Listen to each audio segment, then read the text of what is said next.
Recording studio Nowshera घोषित।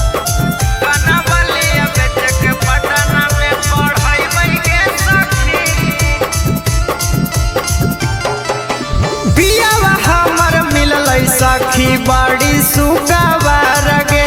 जनमो से ज्यादा हम करो ही प्यार गे अगे पियावा हमर मिलल सखी बड़ी सुगवार गे जनमो से ज्यादा हम करो ही प्यार गे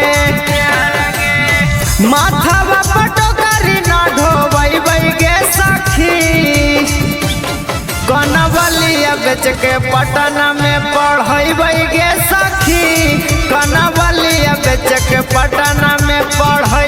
गे सखी कनवलिया बेच के पटना में पढ़ै गे सखी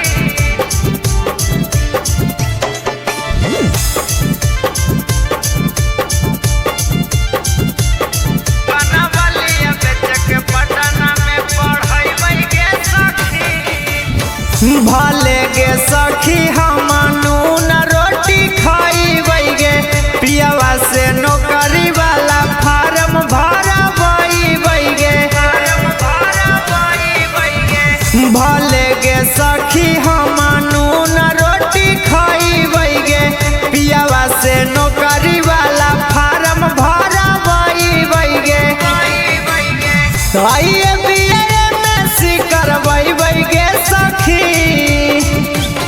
कनवलिया बेच के पटना में पढ़ै गे सखी कनवलिया बेच के पटना में पढ़ै गे सखी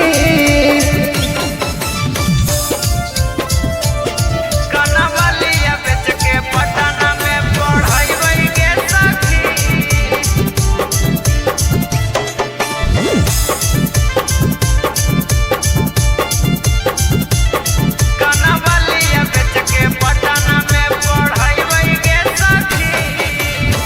भले मम्मी पापा शादी कर दिलखिन गरीब से गे सुनर सजनम मिलल अपना नसीब से गे भले मम्मी पापा शादी कर दिलखिन गरीब से गे सुनर सजनम मिलल अपना नसीब से गे भले पैसा मनीष से मंगबै गे सखी